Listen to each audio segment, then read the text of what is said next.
Hey guys, thanks for joining me. I had a chance to have a virtual sit down with Ross Simmons. And just in case you've been under a rock and you don't know who Ross is, he's the juggernaut behind Foundation Marketing as well as Distribution.ai. He's the author of Create Once, Distribute Forever.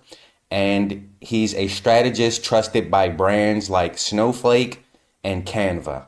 If you're interested in digital marketing or business growth or entrepreneurship in general, this is one that you definitely will not want to miss. What would you say is the difference between an entrepreneur, a business owner, and just a person that just wants to work a typical 9 to 5? And how did you get into business ownership? I read in your book that you were selling do-rags in high school and now you are where Yeah, you are now. So how did you get to where you are now?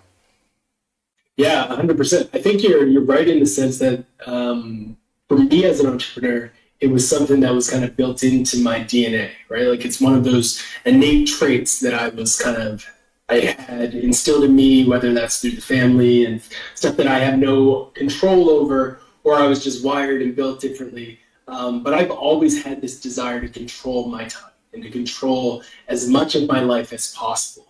And for me, when I was in high school selling those do-rags, it gave me my first taste of that type of control where I could buy what I wanted. I could go and buy jerseys if I wanted to. I could buy lugs if I wanted to. I could buy whatever I wanted. It was a realization moment for me that if I can control my own capital, then I can control a lot of things in my life.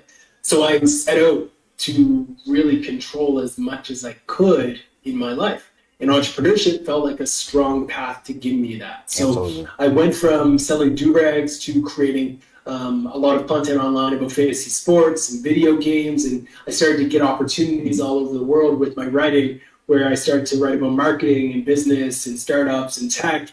And that continued to grow. And now you fast forward and we're working with some of the top brands in the world just doing that type of work. So it, for me as an entrepreneur, I also just have a desire to create and see things come to life. Hmm. I just love the idea of going from zero to something. And I think some people get that from other things that is in entrepreneurship. Like I look at artists, I look at painters, illustrators, people in film. I look at a lot of those types of creative outlets. To me, business is just like another form of art where I get to take this blank canvas that we call life and create value for other people. And if they like the value, then they give me value back, and I'm able to kind of do whatever I want, which is icing on the cake. Absolutely. It's a form of self-expression and it's kind of like Yeah, your baby. You see it grow up right, from an infant and you're able to look at it and see, look what I've done. You know what I mean? So right. with Yeah, that being said, it's kind of fulfilling in that aspect. Absolutely. So yeah, with I that, agree. I think go ahead. no, I was just going to say, I think the key difference there that I have now seen with my own babies, real babies, is that I'm okay walking away from a business, but my babies I'll never walk away from. Definitely. So it's like Absolutely. when I think of the business side, there is a bit of an emotional detachment that I think is hard for entrepreneurs to make, that is actually very key. You have to be okay with going down a path and creating something and saying, this thing that I created is ugly and I Mm, need to walk away from it because this business isn't serving me. This project that I had, while it was exciting and it fulfilled me for 2 years or maybe a few months, it's something I got to walk away from. I don't think you should do that to your babies, but I do think you should do that to your business. I think absolutely. sometimes businesses need to be able to be walked away from. That's true. And we do have an emotional attachment as entrepreneurs to what we create. So that's Yeah, definitely, yep. I guess it can be likened to analogous to a relationship, kind of. yeah, yeah, yeah. Yep. 100%. Romantic, Yeah. When the romantic relationship's no relationship. longer serving you. Exactly. Yeah, Yep. 100%. So how would you recommend a new entrepreneur, someone who wants to, walk in the footsteps of Ross, someone who wants to do something similar today, in Mm. 2025 going into 2026, how should they get Yeah. started? What should be their, 30 to 60 day plan to kind of start their digital marketing business? Yeah, great question. So The place that I started is probably very similar to the way that I would recommend people start today. And that is with a bit of an intentional effort around focusing on their own personal brand. So you need to be a person of value. And the best way to be a person of value is to add value to the world. So can you create your own domain, your own website, your own Instagram account, your own whatever it is? You need to create your own digital ecosystem where your story is being told, where you're talking about the value that you can add. If you're an accountant, then you create content about accounting. You start to brand yourself as an accounting expert in this state, in this region, whatever. But that's how you go to market. If you want to follow in my past as a marketer, you want to do the same thing. You're going to go to a domain website and you're going to buy your first name and last name.com. You're going to invest in a website design that's going to articulate your values. You might reach out to a friend or find a local photographer to do some headshots and some photos to make you live up to the expectation of a professional. You're going to brand that website. You're going to do the same thing on your LinkedIn. You're going to do the same thing on Instagram, the same thing on X, on all of the different channels. And then you are going to create things that align with your best skills. If you are good at video, then you should create great video content. If you are great at writing, then you should create great written content. If you are great at design and images, then that's what you should create. If you're a great auditor, aka like speaking, then you should create a podcast. You go into your circle of genius and add as much value as possible with that type of storytelling. And you're going, in this moment, have a big step back where you're going to say to yourself, but I don't have all the connections in this space. This is a pivotal moment in your life where you are going to build up a thick skin around the courage to be disliked. You need to be okay with getting laughed at in the group chat with your homies who are going to say, why are you trying so hard? Why are you talking about business all the time on Facebook? Why is your story always about motivation and inspiration? Those things are going to happen. But that is a signal that you are going down the right path, because 5 years later, they're going to be looking to you saying, can you give me some advice on this business idea? Can you give me some tips on this thing I'm thinking about? And that is where you are able to overcome the hurdles that the universe will throw your way that are really just internal challenges that you have to surpass. And then when you're past them, go get it. Go and secure the bag. Start sending the DMs, start networking, start building the relationships, but build and establish for yourself the credibility through your channels, and don't be afraid to be met with a little bit of critique along the way. Absolutely. We definitely have to be able to take criticism, and we have to be willing to put ourselves out there. Be willing to quote unquote be uncomfortable or embarrass yourself. And just keep iterating, keep improving as time goes on. I've even mentioned, I have a very small YouTube channel, only about 300 subscribers or whatever. But I've mentioned that, hey, my videos are not perfect. You know what I mean? Right. And they won't be perfect for a while, but they'll improve over time. I can't sit back and say, well, my videos aren't perfect, so I shouldn't make any videos. Right. Yeah. And I think here's one of the things that I don't think a lot of entrepreneurs even realized at all, yourself included. You said I have a little YouTube account with 300 people. If I told you that 300 people wanted to hear you speak, you'd probably be pretty excited to go to an event where 300 people signed up to hear you speak. Right. That's not a little bit of people.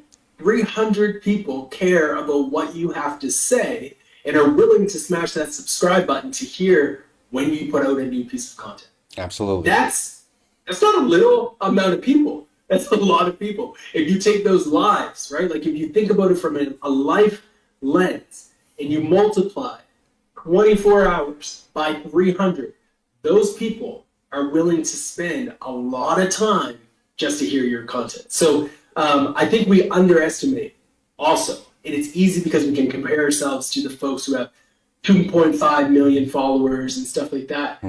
But even in the early days, folks, like 20 is better than 0.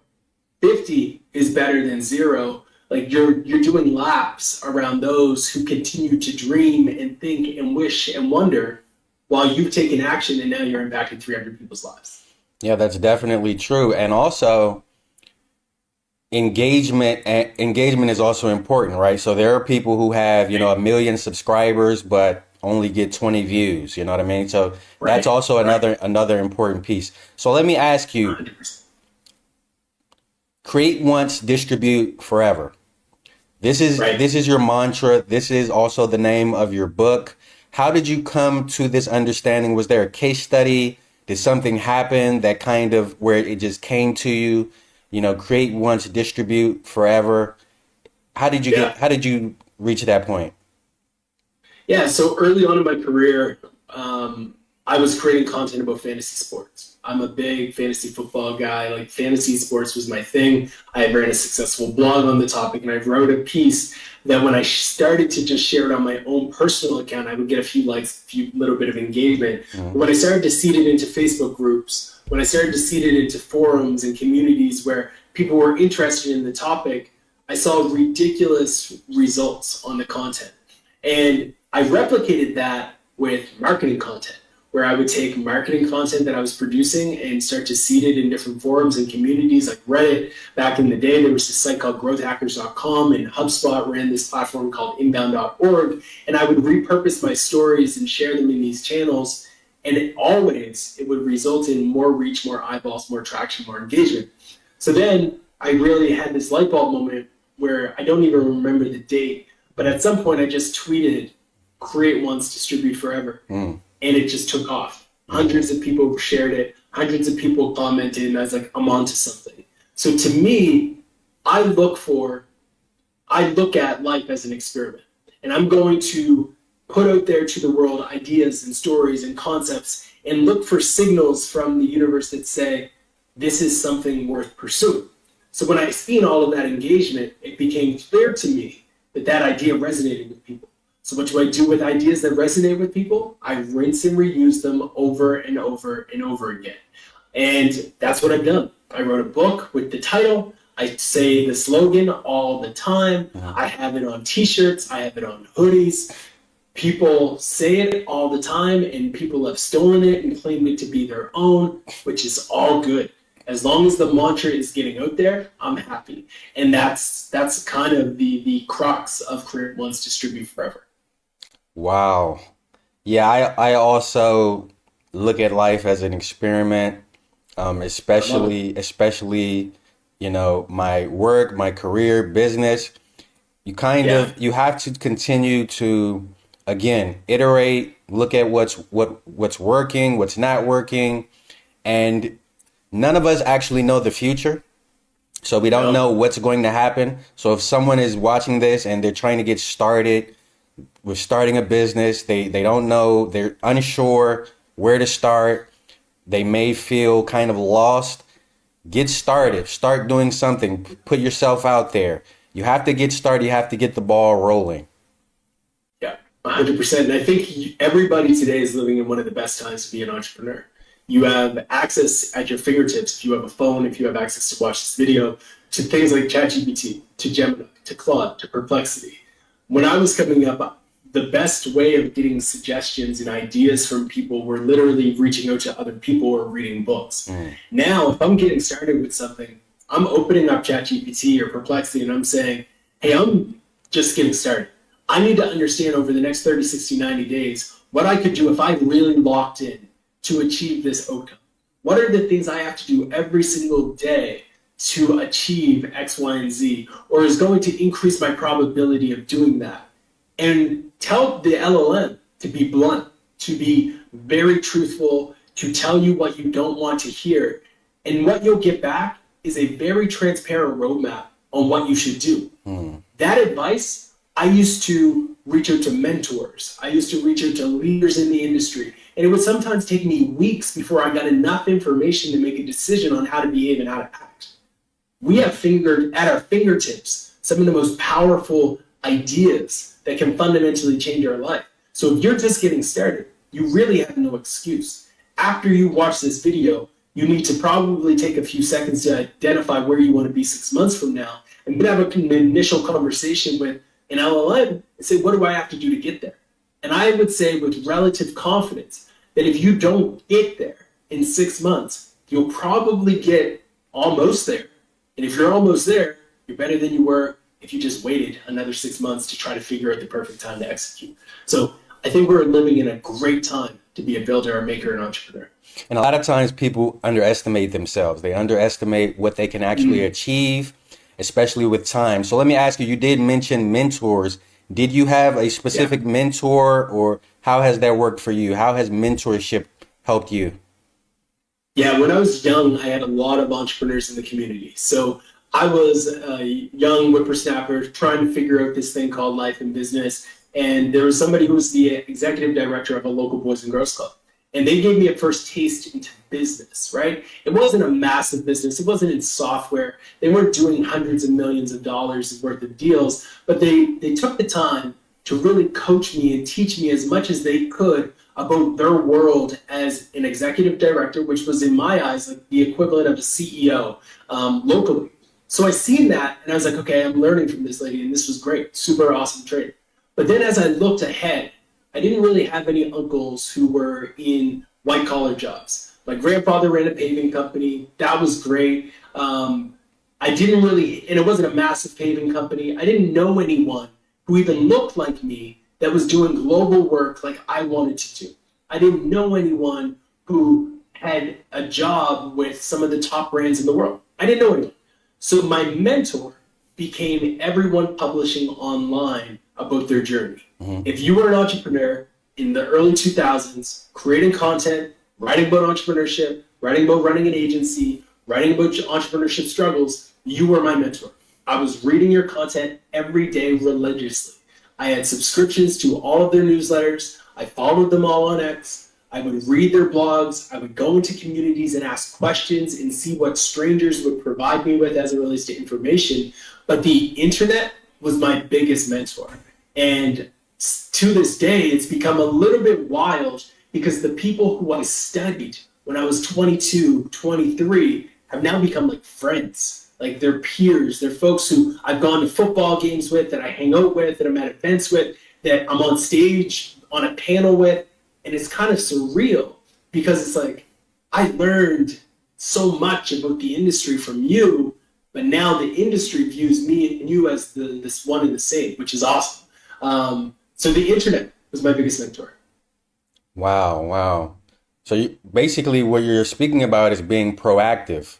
No one had to put the battery in your back. No one had to tell you, hey, Ross, you should do X, Y, and Z per se. You went out and you found it yourself. And you've reached a point now where you're a veteran and basically you're on the same level as your mentors and as your teachers, is what you're basically saying. And I speak about that in my YouTube channel as well, about how we have mentors, we learn from people, people help us grow, etc. And then there comes a point where maybe you've learned all that you should learn from a particular individual, and you continue in your learning. And you might even get to a point where, you know, you're pretty much neck and neck with that person as far as information, as far as knowledge is concerned.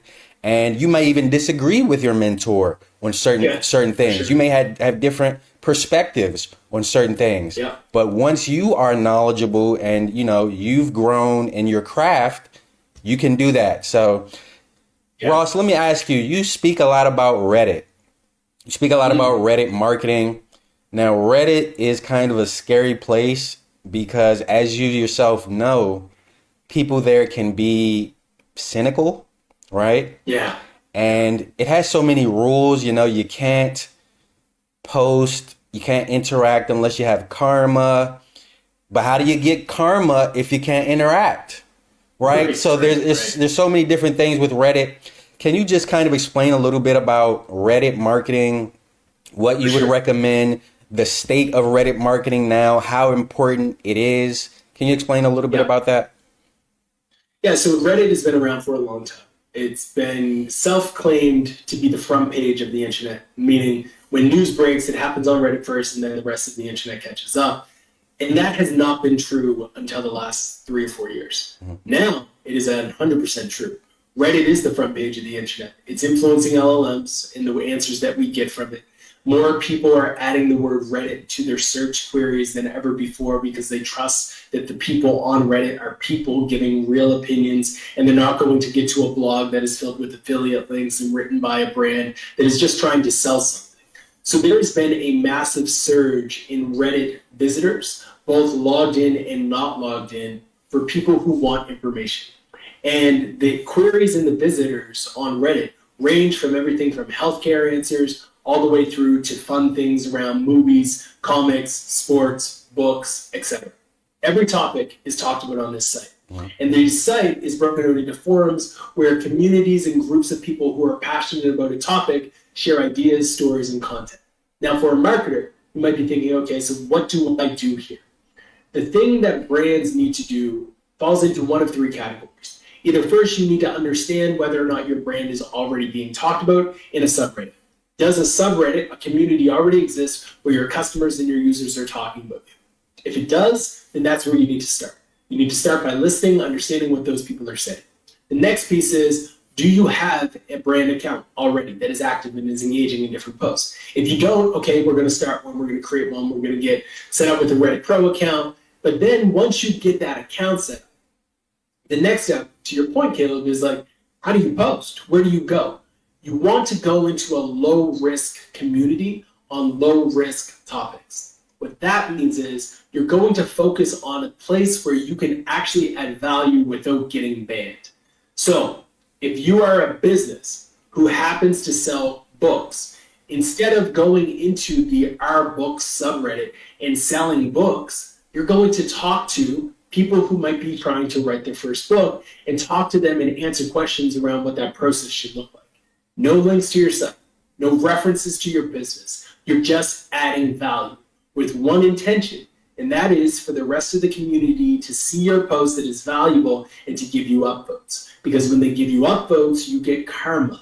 And when you have karma, which means this is someone we trust, you will now be able to go into other communities and other subreddits and add additional value, sometimes even with a link. Mm-hmm. The third thing that people need to do on Reddit as a brand is that both of those options seem scary and they're ridiculously afraid. Like, I can't create a Reddit account. I can't go into this subreddit. Then you run ads. You run remarketing ads on Reddit where you are going to run ads at people who have visited your website, people who have been on your website and engaged with your forums, your questionnaires, whatever it might be. You start to run ads on Reddit to influence that way. Interesting. And yeah, I actually created a subreddit for my business, SEO Rank Media, based on a video I saw of you speaking. Cool. Right. Love that. So I saw your video, and I was like, man, this guy knows a lot about Reddit. I need to kind of get in there myself. So let me ask you, distribution.ai. Yeah. Can you tell us a little bit about distribution.ai, how someone can use, which is your product, how someone can use the tools there to distribute their content? How should they be thinking about distribution? A business that has limited resources, when it comes to content creation, distribution, all of these other things, how can they kind of allocate their time and resources to distribution? What would you recommend? So there's a lot of brands who have caught on to the idea that you should create content, and that by creating content, you increase your awareness, you increase your ability to reach the right buyers, the right customers. Let's use this as an example. Typically, someone will invite me to a podcast, to invite me to a YouTube channel. They'll record the video. We'll have a great conversation. We'll both share some great knowledge bombs. We'll drop some insights on the audience. They'll press upload to YouTube. They might share it on LinkedIn, and that's it. That's the end of the roadshow. However, the smartest brands, the smartest creators will do something differently. They'll take that asset and view it as that and value from for a very long time. What does that mean? It means you take the video, you upload it to distribution.ai, and it's going to listen to our conversation and identify for you 6 LinkedIn posts, 6 tweets, an email newsletter, and a blog post that can be written based off of our conversation. And then you have more assets. You have a post that you can share next week. You have a post that you can share 2 weeks from now. And in distribution.ai, you can schedule that all in advance. So on December 25th, when you might be out with the family on Christmas, there's a post going live from our conversation, giving you more reach, giving you more visibility. That is the power of this tool. It also works well with larger organizations because multiple people can join and be used as distribution agents for them. So if I have a team of 10 people and some of them are sales reps and they don't know what to share on their LinkedIn, we can connect it to our RSS feed, we can connect it to our company's YouTube channel, and automatically they're going to have posts and content going out to their accounts in their brand voice talking about these stories that we're sharing. We built distribution.ai around this mantra of creating once and distributing forever, because we know that the biggest challenge for marketers, for creators, for a lot of people is getting comfortable with the idea of promoting and amplifying themselves over and over again, and this tool helps. Wow. So is there like a particular case study or a particular, let's say, just a distribution that you did that, for a client or for a particular business that you would say kind of is a standout or kind of an exemplar of what you would recommend or what you would hope for a business? Yeah, there's two examples. So one is a software company that essentially creates landing pages, and they provide landing pages that we've all interacted with. I'm not going to say who, because their competitors might hear and they'll be all in their feelings. But essentially a landing page builder software. They've been publishing a lot of blog content, but they don't share it on social. In fact, they stepped away from X because they were like, we don't really want to use this platform anymore. They connect to distribution.ai, it automatically connects to the RSS feed, and they're writing a bunch of X posts on their behalf, automatically scheduling it to go up. The referral traffic from X goes up 10x. So they get 10x more visitors, 10x more page views, because they now have put distribution on X on autopilot. Wow. Another example is myself. I used to spend probably 40, 30 minutes writing an email after I would record a podcast and then send that out to my email newsletter. Now I just upload the podcast after I press republish, and distribution.ai writes the email for me that I can then send out to my email list. So it gives me more time to focus on high strategic tasks. It's in my brand voice. People have replied to those emails saying, "Thank you, Ross, this is great, I love this," but it was using distribution.ai that wrote it. And it gives you time, which is the most valuable thing that every entrepreneur has. Absolutely. And speaking of that, we are about out of time here. So I have one more question for you, Ross. We're in the age of AI search. With that being said, as far as content creation, as far as just optimization in general, SEO, whatever you want to call it, digital marketing, what would you say is affecting your visibility, as a brand, as a business in AI search? What should you be doing to improve, your citations, your traffic, your visibility in AI search, and how should you be measuring that? Yeah, it's a great question. And at the end of the day, you need to go back to fundamentals as a marketer. Instead of just thinking about backlinks to your own existing domain, you need to be thinking about how you can really show up on multiple platforms that are being cited by the LLMs to influence the responses that people are getting. So you need to contribute guest blog posts that are rooted in the prompts that align with your queries. You need to be on Reddit. You need to have YouTube video content. You need to have long-form blog posts. You need to be on the review sites. You need to have affiliate links showing up on affiliate domains. You need to think holistically around how your brand shows up on the internet instead of just thinking about your own domain as the only place that you need to be. Well, that says it all, Ross. This was packed with information. We got to learn a little bit more about yourself. I thank you. I appreciate you for joining, and come back soon, please. I definitely appreciate it. Thanks for having me on, Caleb. Really appreciate the work that you've been doing with the YouTube channel, and thanks for bringing me on. Thanks, Ross.